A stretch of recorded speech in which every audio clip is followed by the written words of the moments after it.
In the judgment room, waiting on the three justices, the three lords.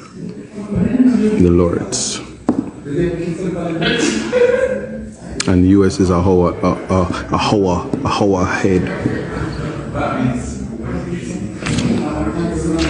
Somebody said make sure. Once we see the laughing, make sure you discount the gifts out to the boss. What? Oh, so the gifts is payment. Alright. I hear you. I'm never giving you a joke about cost orders when this is done. I can't wait for this done so we can talk. Hello, how you doing? See them! Hold on. People, look, see them. Who is that? Say them. See them. Only half an hour. So I guess I can't be saying this before, but I'm in the UK, so I'm actually on the ground in the judgment room, waiting on the three justices, the three lords.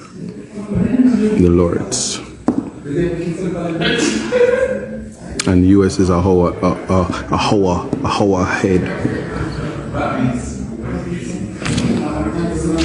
Somebody said make sure.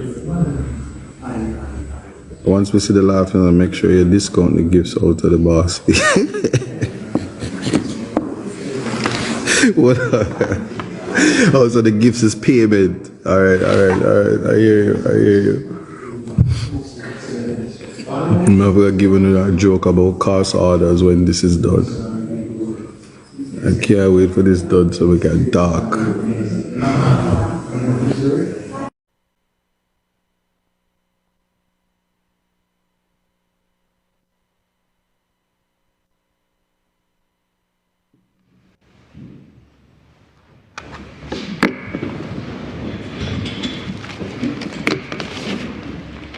Judgment in the matter of Sean Campbell,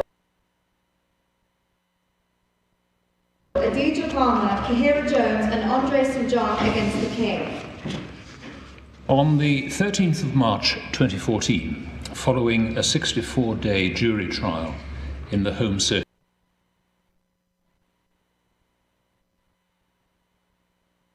Court in Kingston, Jamaica, the appellants, Sean Campbell, Adidja Palmer, Kahira Jones and Andre St. John were convicted of the murder of Clive Lizard Williams, to whom I shall refer as the deceased.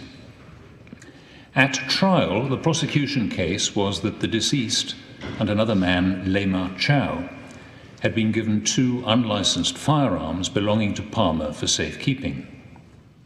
On the 16th of August 2011, Campbell summoned Chow and the deceased to Palmer's house after they had failed to comply with Palmer's deadline for returning the weapons.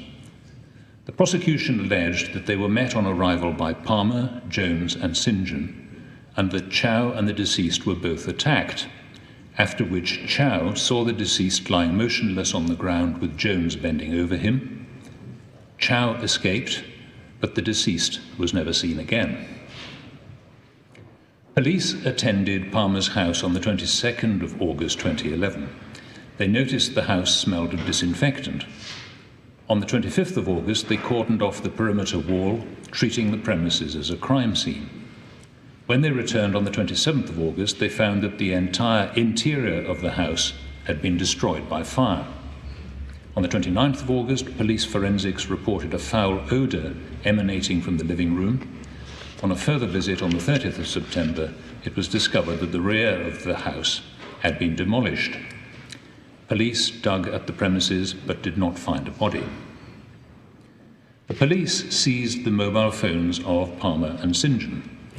Text messages, voice notes, and a video from those phones were put in evidence at trial.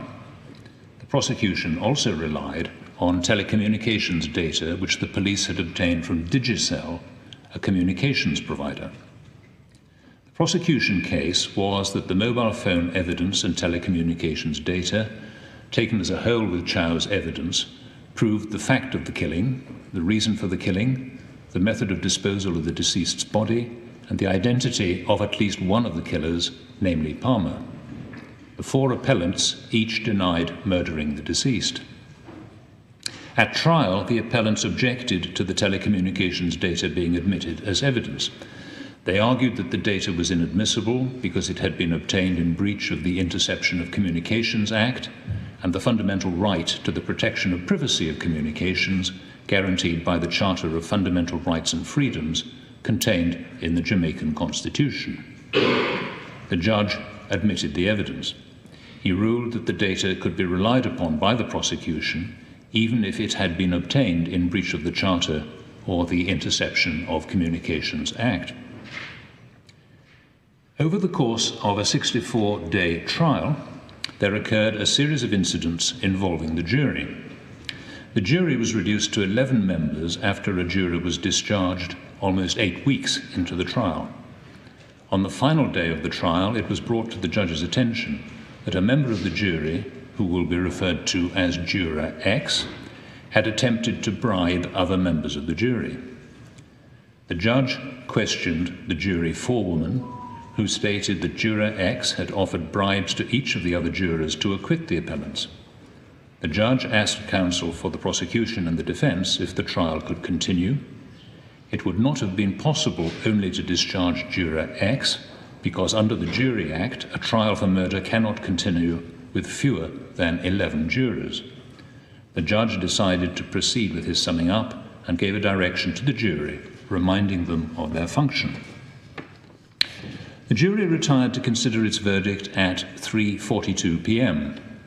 The jury returned at 6:08 p.m. and by a majority of 10-1 convicted all 4 appellants of the deceased's murder. A 5th defendant was unanimously acquitted. Juror X was immediately arrested and was later convicted of attempting to pervert the course of justice. There was no evidence to connect his activities with the appellants.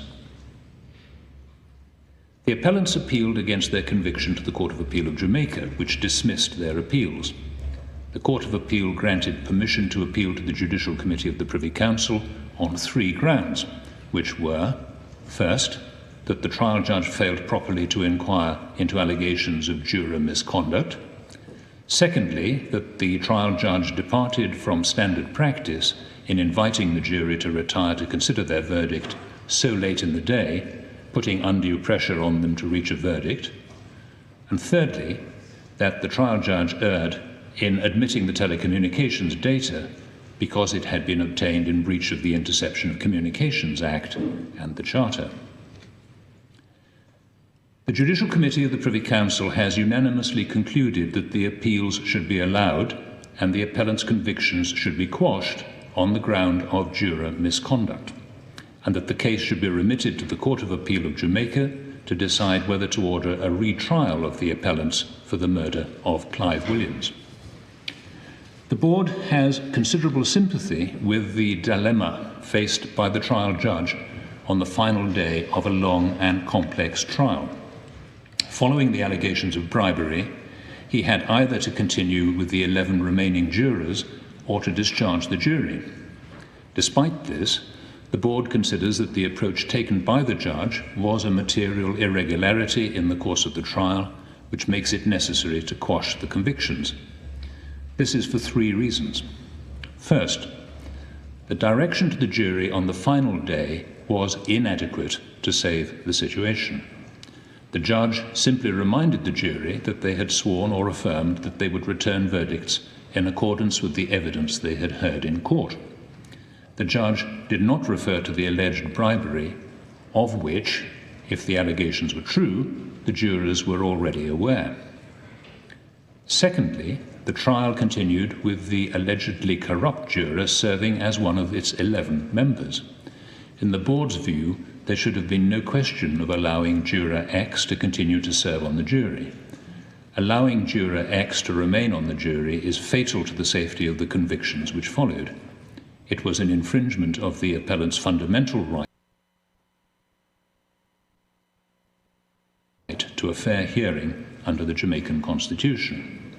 Thirdly, the judge should have considered whether the remaining jurors might have become, consciously or unconsciously, prejudiced for or against one or more of the appellants as a result of juror X's behaviour.